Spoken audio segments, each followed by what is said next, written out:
10th standard maths common quarterly examinationக்காக previous various district question paper with detailed solution ஓட analyse பண்ணிட்டு இருக்கிறோம் from JK Tuition Center Madurai.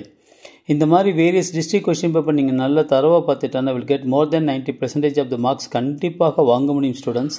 Let us start part B, question number 19. I am Jaykumar. Which term of an AP 16, 11, 6, 1 is minus 54 கொடுத்துருக்காங்க. அதாவது எந்த டேர்மில் -54 வரும்னு கேட்டிருக்காங்க. Okay students, இப்போ A is equal to first term 16, last term கொடுத்துருக்காங்க -54.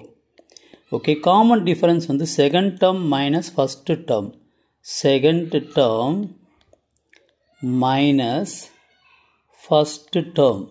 Okay, அப்போ 11 - 16 is equal to -5.